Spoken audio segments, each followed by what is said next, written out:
USB 102. This is the board I built back in November 2012.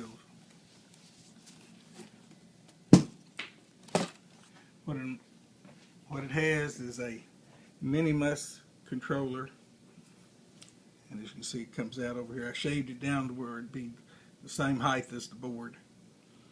And the reason for the foam right here is to raise the board up off of the buttons that you can see.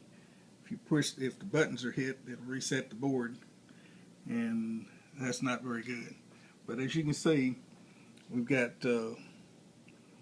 64 contacts, which this is one, and what I've done is soldered them without stripping the insulation off of it, and so it works out. But anyway, here's what it looks like. There's your 64 contacts. Each one of them are glued on, and what I do is I use a template to make the dots on the board and glue the contact to it. And then we take a rim and put around the board. As you can see, we cut out a little. There's a right here. We've got a switch on it, and that's the inner switch. If you want to use it, you don't have to. Okay.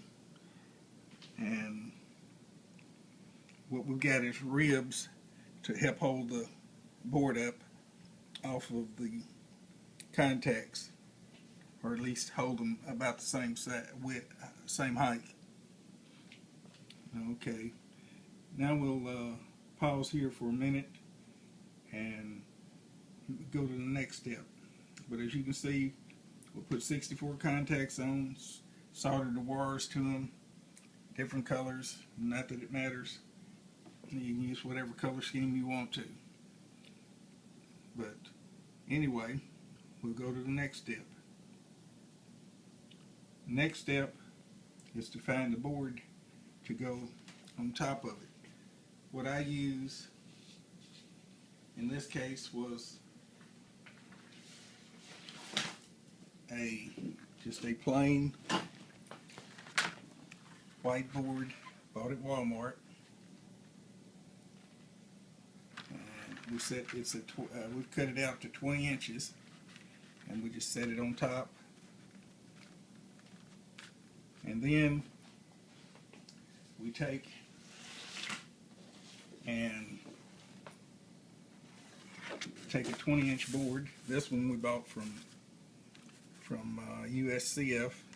It's a 20-inch paper board. Not that you can't use vinyl. And there you go. So the next step we do is we take and cut out a plastic sheet to go on top of the board, and we'll pause here and get it ready so you can see what it looks like. Okay, we've finished closing it up, and it looks like this. We used the vinyl that we bought at Walmart to close it up, and here's what it looks like on top. It's got a shiny surface. Looks good. Okay.